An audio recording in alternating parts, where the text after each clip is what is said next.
This is from Swami Kriyananda's oratorio, Christ Lives. This is Living Water.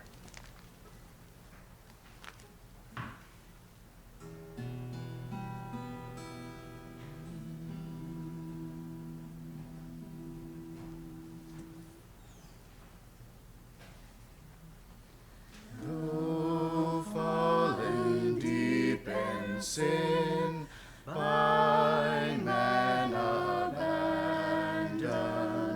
if longing for his grace, truth be your guide, he can redeem you from every evil. Friend, only think of him. Walk by his side.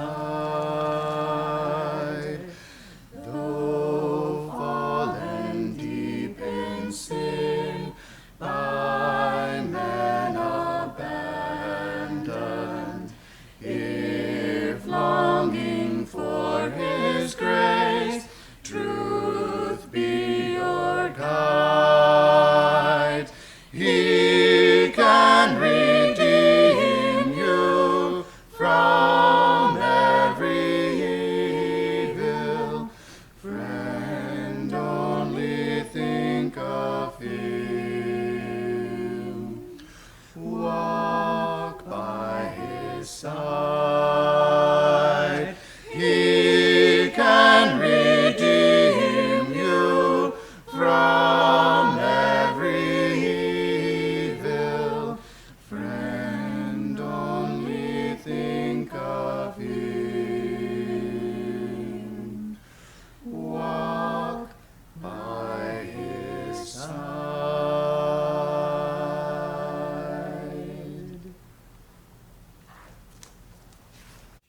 Take us into a brief meditation. It's also on page 2. Deliver us from delusion. Today's theme is, as many as received him, to them gave he the power to become the sons of God. And so we honor the descent, the avatara, into human form.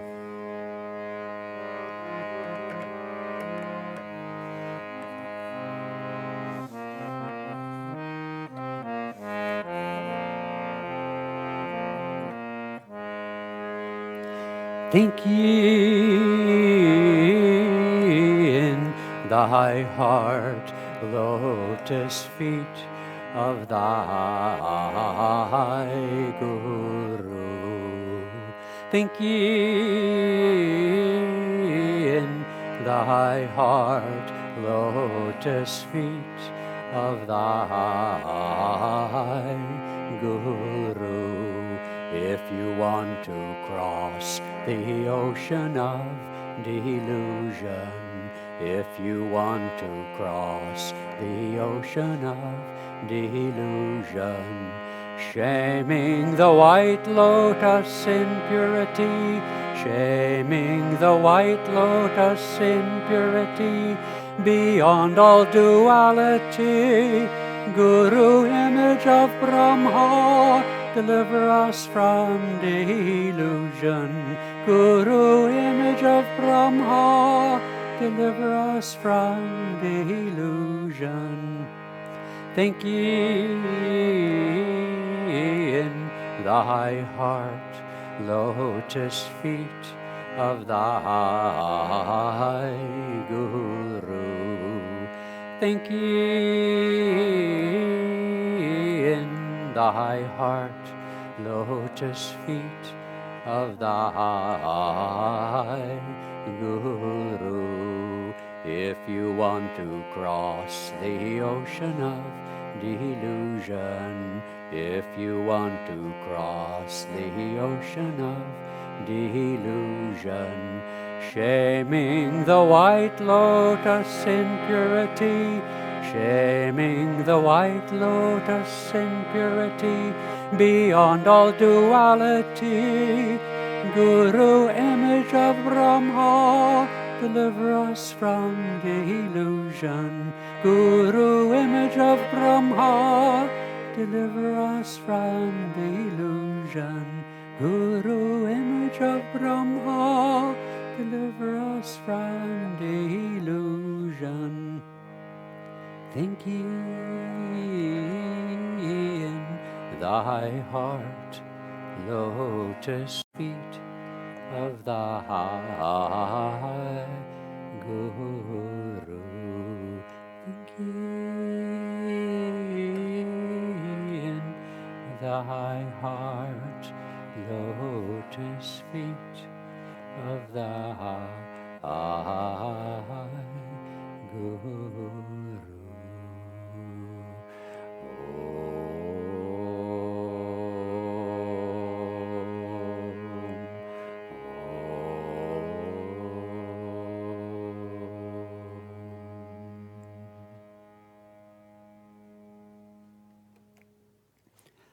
Let's sit upright now for a brief meditation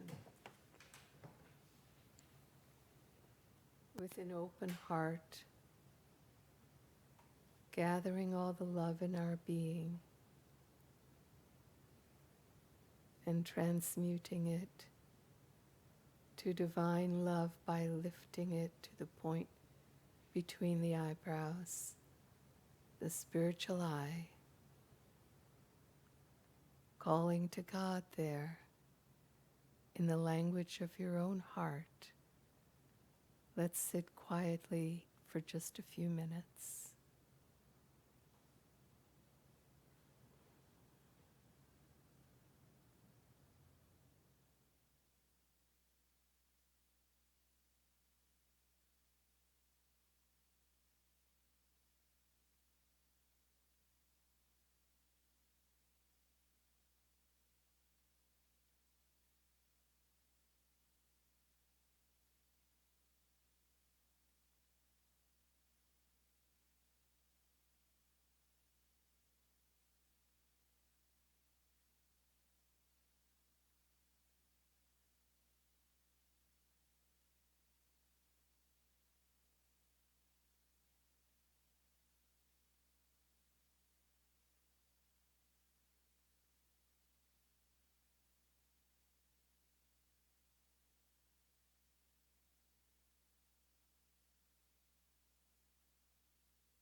Let's listen to these words on the quality, activity of work from the book Affirmations for Self-Healing by Swami Ananda. On the subject of work, he writes, "Work should be done with a creative attitude, never for the sake of selfish gain, but for the chance it gives us to help create a better world. Those who work with the thought of pay live in the future. They lose the habit of living here and now, where alone true happiness can be found. Work should always be done as well as possible, not out of self-conceit, but in gratitude for the free gift of life, of sunshine, of water, of air, and in gratitude simply for our God-given power to be useful to our fellow man." Let's affirm together, phrase by phrase. I will do my work thinking of Thee, Lord. I will do my work thinking of Thee, Lord. I offer to Thee the very best that is in me. I offer to Thee the very best that is in me. I will do my work thinking of Thee, Lord. I will do my work thinking of Thee, Lord. I offer to Thee the very best that is in me. I offer to Thee the very best that is in me. Now whisper to the subconscious mind, I will do my work thinking of thee, Lord. I offer to thee the very best that is in me. Now silently affirm with great strength, with the power of truth at the spiritual eye, I will do my work thinking of thee, Lord. I offer to thee the very best that is in me. Beloved Lord, who so wonderfully created the high snowy mountains, the bounding rivers, the colorful fragrant flowers, the vast heaving oceans, and the distant glittering stars, manifest through me thy perfect joy.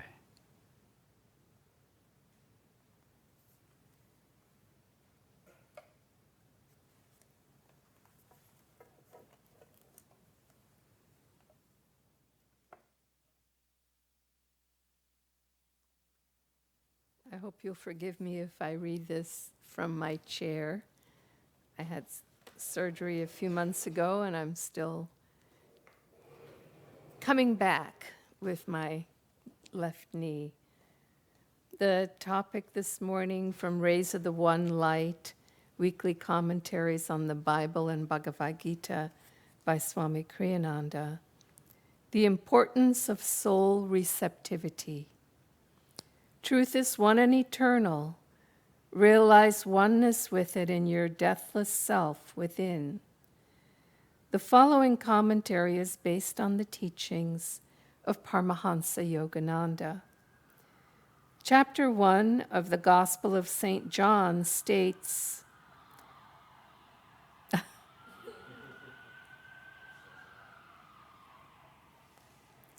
But as many as received him, to them gave he the power to become the sons of God, even to them that believe on his name.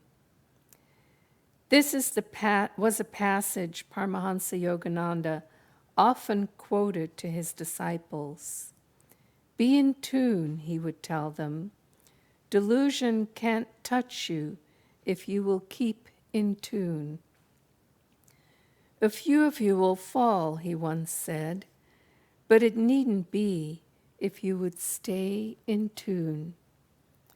Of a disciple who became highly advanced, even though she didn't meditate much, he said, she got there by attunement.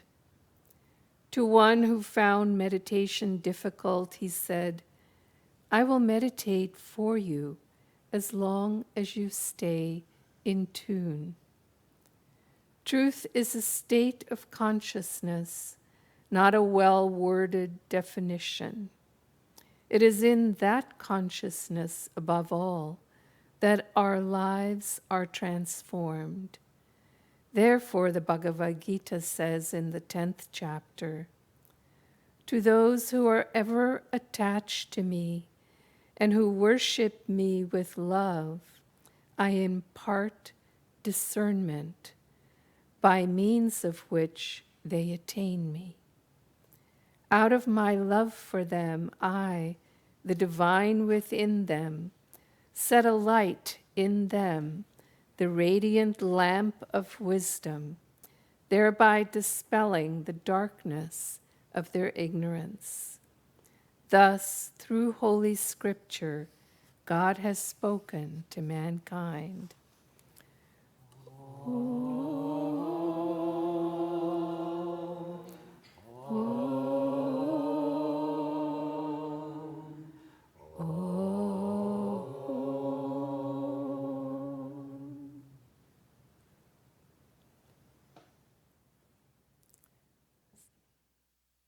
Good morning, and thank you all for coming.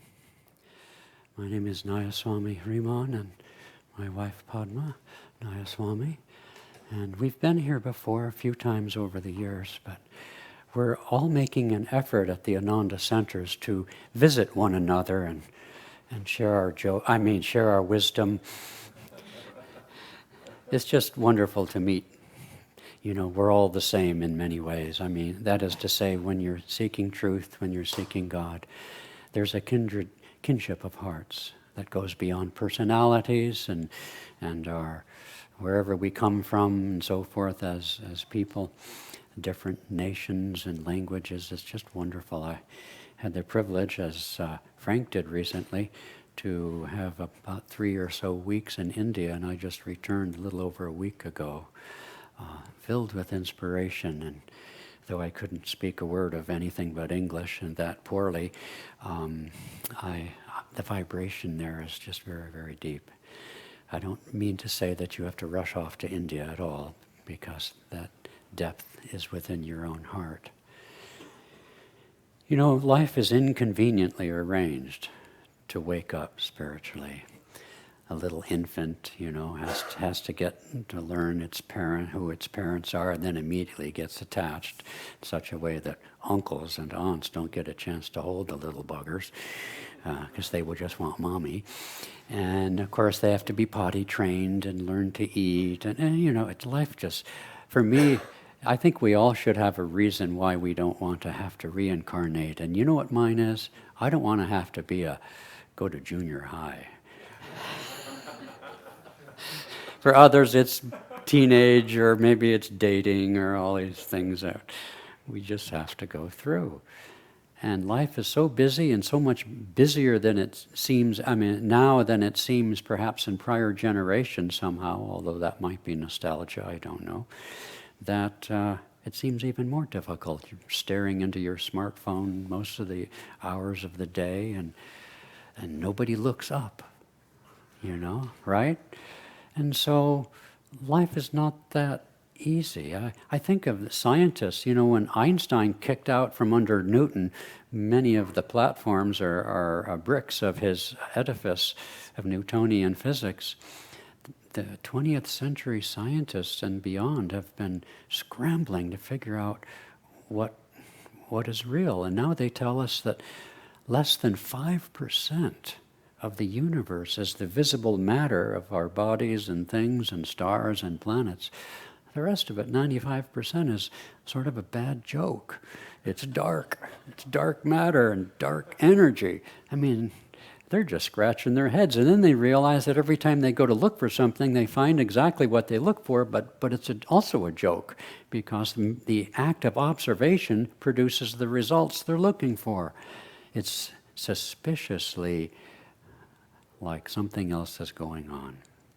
And so for those relatively few people of the 7 or 8 billion on this particular planet who actually do look up from their smartphones, so to speak, and wonder into the heavens, what am I for? I mean, I know people talk about, oh yes, I chose my parents up there in heaven before I came down. Well, I don't know about you, but I don't remember choosing my parents. You know, maybe my soul did. I'm happy to imagine the soul is smart enough to do something right, but I don't remember. And no matter what I happen to believe, as I do in things like reincarnation, etc., I don't know what's going to happen when I kick the bucket, turn in my lunch pail. So, you know, let's be honest. We actually don't, there's a lot of things we really don't know from our own experience. At the same time, we have intimations of immortality. If no other reason than nobody thinks they're going to die. We all think we're going to live forever. But there's truth in that. Even the impulse to survive when we're threatened, for example, is, sure, you could say it's a Darwinian response to the organism, the physical organism, but I would prefer to think that it's my soul knowing that I'm immortal. And so it is that from time to time in age and every age, as Lord Krishna promises in the Bhagavad Gita, when vice ascends and virtue declines, I take human form, using the souls of those who have achieved the realization that our souls know and seek within us. And although I admit we live in an age of the affirmation of personal liberties and individuality and our right to express ourselves, which is just wonderful compared to where we've come from, nonetheless, we sometimes get blinded by our own self-affirmation. We lose touch with our heart, And the beauty and the inspiration I felt going to India was not as much in those great stone temples that have existed since time immemorial. It was in the beauty in the eyes and the softness and the kindness of so many, many people. I told the story in my final blog of along those lines, but on my last day, you know, when you're in a country and you're kind of a tourist, the last day you go out shopping, right? You know, oh God, I got to get something for Padma. Oh no. And if there's one gene I don't have, it's the shopping gene, you know. If I go into a store, my eyes go like this. So anyway, one of our friends took me shopping, and at the end of our shopping, it was in Bangalore, and she had to get some things for our meal or something. And so one of the, you know, in India, you don't go to box stores or Costco's. Or, I mean, that is changing, but you go to these little tiny hovels, and there's the guy who sells plugs, and there's the guy who sells, you know, snacks, right? I mean, we go to the Rayleigh's or whatever it is, and you know, a whole wall full of snacks. But no, you got to go to this one guy, and he has all these jars full of, you know, hot and spicy snacks. So we went to this guy with hot and spicy snacks. She needed to get something for the house. And so, you know, this happened a lot with the family I was with. They would, you know, they're always kind, and so they'd introduce me. Who's this white guy, you know, kind of thing. Why is he standing there? And so, oh, here is my Kriya teacher, or, you know, my meditation teacher. And then the shopkeeper, who looked like he could have been a workman out on a labor crew or something, suddenly big smile, and he points over a picture of his guru, and he starts talking about the japa that he practices, you know, his techniques, and he's going on and on like this, and I'm just eating it up. This is really fun. And my host, she's thinking, oh no, he's got him, you know. How can I make this guy shut up? But I'm just drinking it in. And so just one little mention of anything, and this was typical. This happened time and time again with the Muslim car driver we had when we went up to, what are those things called? Ellora and Ajanta, where those incredible caves are. I mean, I could go on and on. But everyone, and then he'd stop his little car on the road, and he'd go out and do his prayers, you know. It's just the lowliest, so to speak, as we might think about the average person everywhere, it seems. And then we'd go in these Hindu temples, and it would be wall-to-wall people. And I don't know what they were about, but I mean, even if it was just a habit, the devotion that, you know, you just don't see that in countries in the West. And so it was the people, the vibration, you know, we're ashamed to express our devotion for the most part, you know, unless somebody, you know, we already know them. But in a place like India, it's that sweetness, that kindness, that innate cultural understanding that we are one, and that you and I are essentially the same living reality. They don't have to think that. You know, we go to interfaith things and we affirm that all religions are great, and yeah, it's cool, but they don't have to affirm anything. It's just, it's inbred in the culture. So, you know, it's harder for us, in other words. It's, you know, Padma and I teach all sorts of courses, as many of you do, and of course we represent a discipleship lineage, okay? But it's not a very popular, or at least I shouldn't say popular, that's not fair. It just isn't understood in our culture. With our Judeo-Christian background, you know, there's only one, and he lived a long time ago, and anybody else is a problem. Christians just go berserk when my Hindu friends talk about the idol in their temple. You know, they go crazy, and because they don't understand that the Hindus just don't even have to talk about the fact that they see divinity in everything. Every hill has a temple. Every hill has a story about Shiva or Vishnu, or, you know, there's 1,000,008 different names for God there. But it's so sweet. They see in all nature, in all people, they simply see the innate Brahman. It's beautiful, and of course their reverence for the different guru traditions and so forth is innate. So it was very, very inspiring. But we ourselves have to work at that a little bit, generally speaking, to understand that divinity. I was a Catholic, as most people get tired of hearing. And we would say in our Catholic Mass, which originally was in Latin, I'm actually 108 years old, but and we would genuflect, and the Word was made flesh and dwelt amongst us. I think that's one of the many reasons why there's an intuitive, vibrational resonance between the teachings of Sanatana Dharma, not Hinduism per se, but the great teaching of the rishis that we represent, and as it relates to the Christian tradition, the Catholic faith. Because more than the other sects of Christianity, they've retained it longer, at least lip service, to the reality of saints, to saintly people, and to the reality of the mystical union of the individual soul with the oversoul in what they sometimes call spiritual marriage. And so we have an uphill battle in some respects to recognize God in human form. But until we can recognize God in some other form, we can't really recognize it in our form. That's the trick, you see. We're so much outwardly oriented that naturally we judge people, we assess this and that. But if we can never achieve divinity, realization of our own innate divinity, until we begin the initial steps of being willing and open to see that divinity more perfectly manifested in other forms. It's really that simple.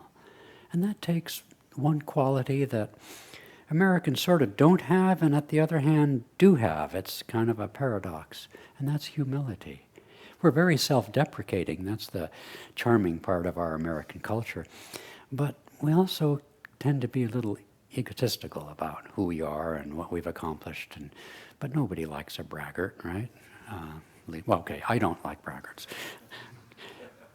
And that's what today's lesson, you might say, is to as many as received him. And that doesn't mean just accepting Christ or Krishna as your savior or something. To receive means to receive in such a way as to displace the small self. That's a threat to the ego. Never forget that meditation itself is a threat. Okay? Yogananda said, when you meditate, the soul loves to meditate. And he said, the ego hates to meditate. And so when you sit to meditate every day, hopefully, you know who's talking, right? Left side, right side, that kind of thing. And so it takes work on our part to open up. And we can practice that by practicing gratitude. We can practice that by appreciating one another and appreciating the wonderful qualities of other people. Or, depending on where you lay, you can appreciate the divinity, the Word made flesh. Padma? We don't normally both speak at a Sunday service, but Not at the same time anyway. at this, since we're not here very often, we just thought we would each share a little bit. There's a saying in the West, my ways are not your ways, says the Lord. And I wanted to share that years ago, now probably 50 years ago or so, I went to take my first accounting class, and it was needed at Ananda Village. There were not very many yogis who knew how to work with numbers, and I actually like numbers, so they give me ideas. So anyway, I was taking this accounting class, and the teacher said something very important, and I've always remembered it. He said, everything that you've ever known about debits and credits, because people get that on their bank statements, the debit side and the credit side. He said, forget it. Just wipe your brain clean. Because what I'm going to teach you is just the opposite, and you need to change that habit. Wipe your brain clean. And that's really, I remember consciously thinking when I was 19 and I first found Yogananda and then found Ananda and met Swami Kriyananda. I remember thinking, my ways aren't your ways, says the Lord. I can keep going to Cal Berkeley and I can get a career, and I've probably done that in many hundreds of thousands of incarnations, and I can probably do really well in this life.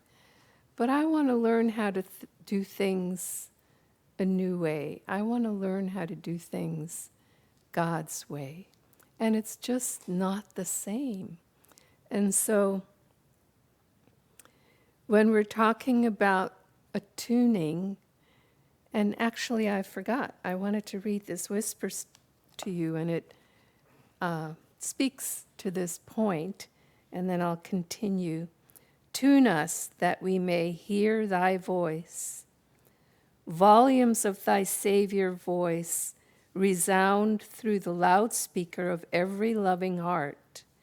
The voice of thy wisdom roams through the ether of space, seeking everywhere hearts that are tuned to ecstasy.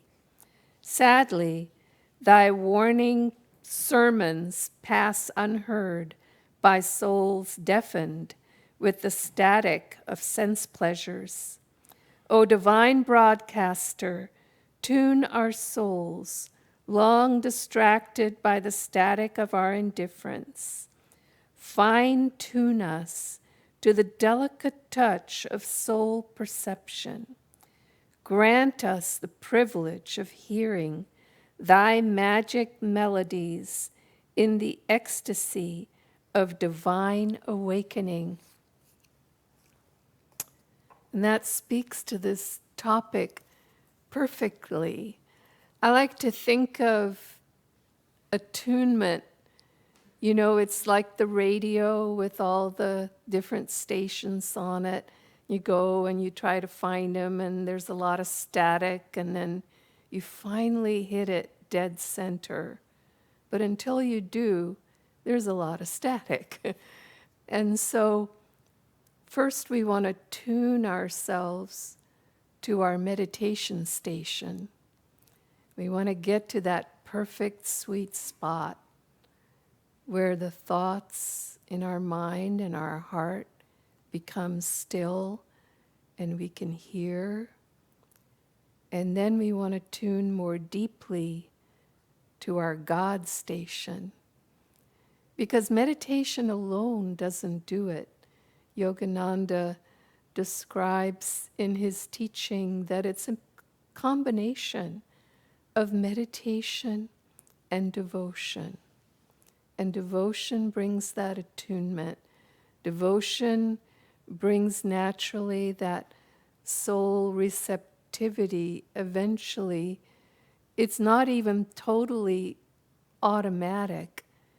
We can love God, but unless we hold our cup open to receive, unless we're consciously asking, if we don't ask the right question, we don't get the answer.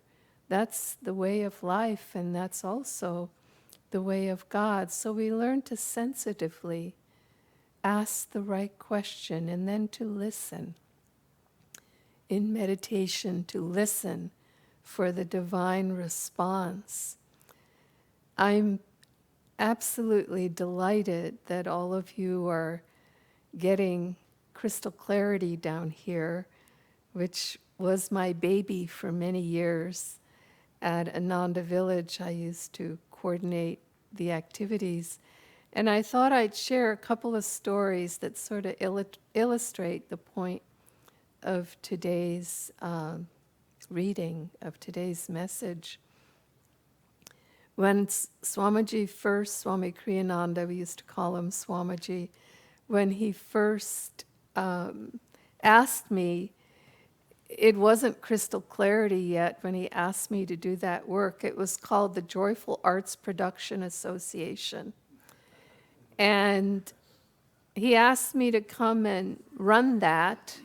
It was situated in a little fourplex next to the Crystal Hermitage, for those of you who are familiar. It's not there anymore. It had no inside plumbing. We had to use an outhouse.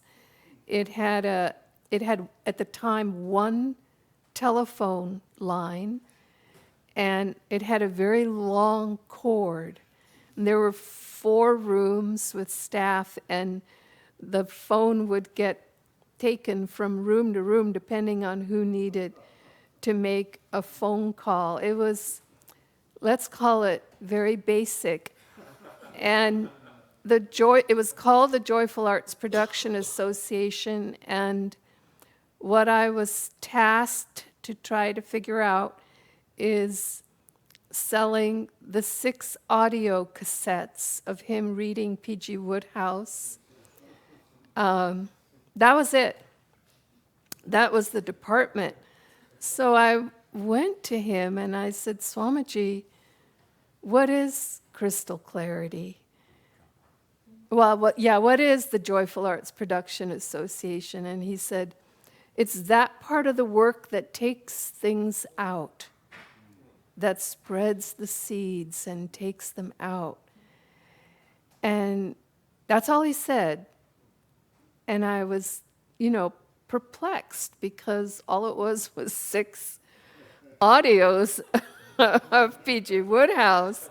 And I went back to my little office and I tried to figure out what on earth I was supposed to be doing. So each day he would call me over for tea and want to hear about the day. And then I said, what is Joyful Arts Production Association? We called it JAPA back then. And he said, oh, it's that part of the work that takes things out.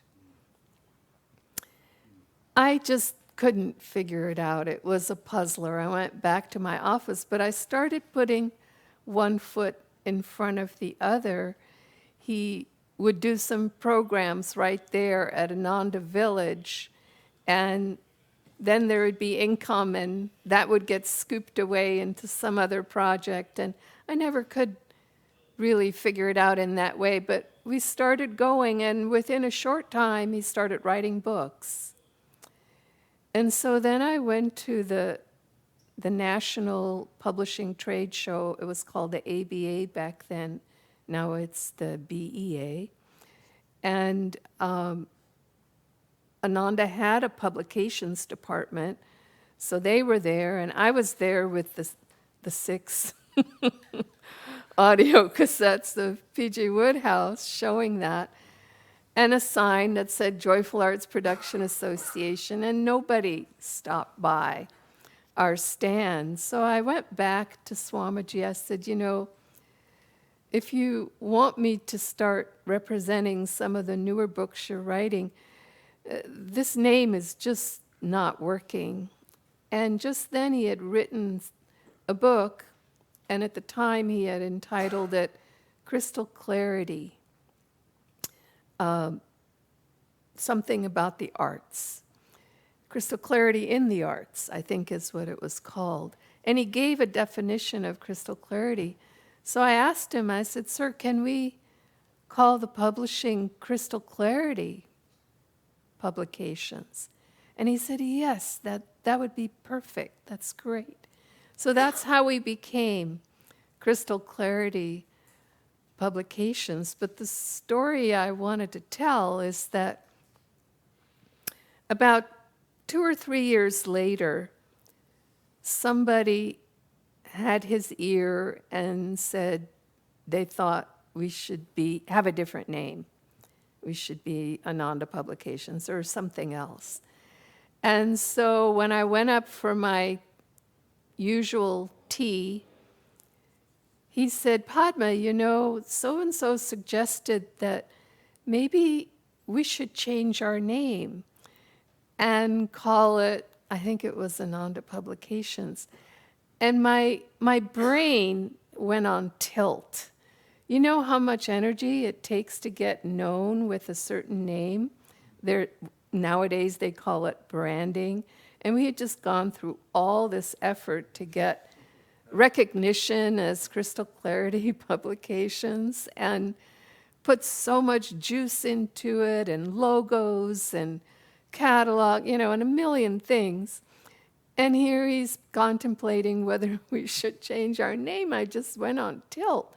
And I started, my mouth was just going faster than you can imagine, with all the reasons why that was a terrible idea. And, we needed to keep the name. And he just sat there really quietly with the sweetest smile on his face. And in his eyes, I could see my mouth going like this.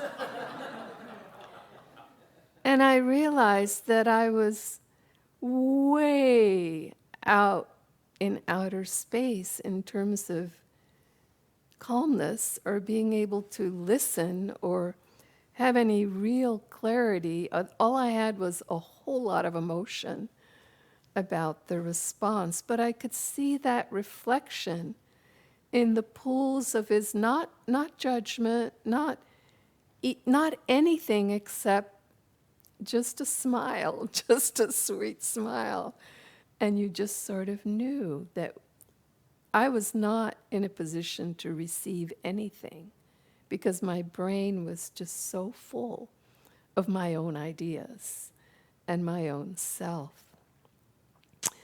Well, on another occasion, and this was the beginning of the foreign rights, it was only about 2 years after I started managing that department, and he was writing a lot of books, so suddenly our project became just publishing, and I had to learn how that world worked. Well, I was once again at the annual trade show, and an Indian publisher came up to me there.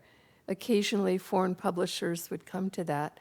And he said he wanted to buy the rights to publish Swami's path, the new path,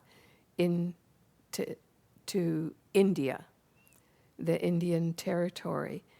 And I said, great. I had no idea how to do that. I had no idea how that world worked. He said, look, I tell you what, the foreign rights publishing shows in Frankfurt every year. He said, I'll meet you there. Are you planning to go? I said, oh, yes. I had no idea what it was. And so I came home from that trade show and had my little connection with Swamiji, and I told him about that. And I said, I really don't know where to begin, but he was just thrilled that an Indian publisher wanted to publish the path in India. So he said, well, look into it. So I started looking into it, and I figured out how to register for that show, and I did. But I still had no idea what to do there, how to make a contract, what kind of terms should be in a contract. I didn't know anything. So I started calling literary agents in New York. I figured they work with rights, maybe they could share something with me. And I asked them these questions. It took me a long time to reach any of them, but I ended up reaching about 5 or 6 of them over weeks of trying. And when I got them, it was like trade secrets. They wouldn't share how you negotiate these contracts, what the terms of the contracts were. They wanted you to use them, but they wouldn't share that information with me. So the day came that I had to go to Frankfurt and set up a little stand there and be there in this rights show that I knew nothing about and meet with this Indian publisher. We had a date to meet on the first day of the show. So the day before you start, you set up. All the publishers are in their grubbies and they're setting up their stands. And I'm there setting up, And I see we're across Bantam Books. They're across the aisle from us. And there are many, many booths, they're big. And I see this man, really well dressed, this young man, in the booth. He was obviously not setting up the booth. But I thought, well, maybe he'll know something, maybe he's an exec. So I walked over there and I told him about my dilemma. And he said, oh, okay, I can help you. Turns out he was the copyright lawyer for Bantam. And he said, come on in. And he walked me into this little back office he had in the big booth. And he copied one of their existing contracts, blacked out just the name of the publisher with a marking pen, and gave me not only the terms that they used, but the entire contract that I could look at and study. And I actually ended up using that contract, and it was a 30-page contract, and I narrowed it down to 2.5 relevant pages. And but I did that later. But I could see the terms, and then he said, now be careful with the Indian publishers. He said they're known for pirating. So be really careful with the arrangement that you make. It's not just India, Eastern Europe and Italy, and there were a variety of countries that had that reputation. But anyway, that was how it started. And it started with just, having the courage to move forward with God and know that somehow, some way, it's going to come together and it's going to work out. But it takes that kind of energy to also break open new ground, crystal clarity. You're going to get crystal clarity here. And I'm just hoping that you'll just look for all kinds of new avenues and ways to get these books out, because they're seeds. We are in over 50 languages around the world, and we've sold literally many millions of Swami Kriyananda's books, both in the U.S. and overseas, when you put it all together. And those are all seeds. They plant seeds. Maybe somebody's inspired to meditate. Maybe somebody's inspired to love God, or to simply live a more wholesome and a better life. Whatever the case may be, it's just a wonderful service, but it comes as a result of tuning in, being open, setting aside all your billions of reasons why it's not going to work, and just moving forward step by step, organically, and Master will guide you. We call Paramahansa Yogananda, many of us call him Master. He's our teacher and Guru here. And so you'll receive that guidance if we're open to receive it. Bless you. This is I Live Without Fear.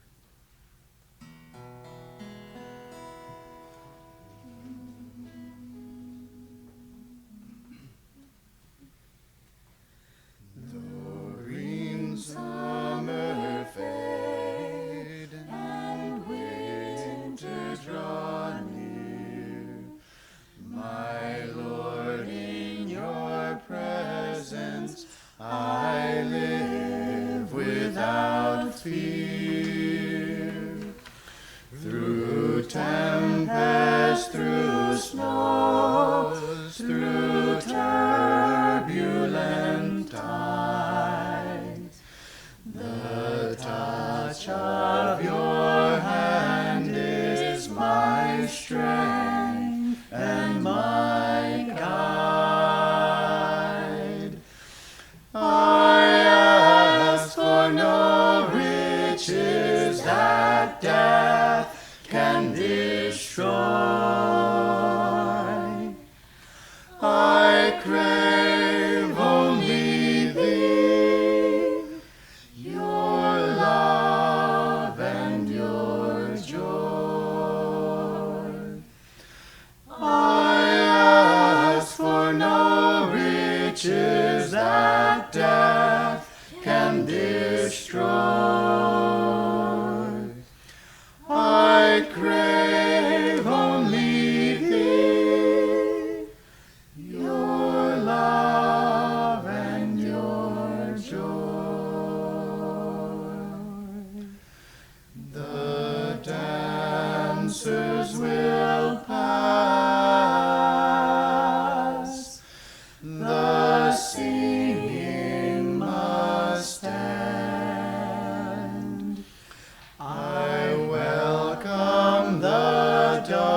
darkness.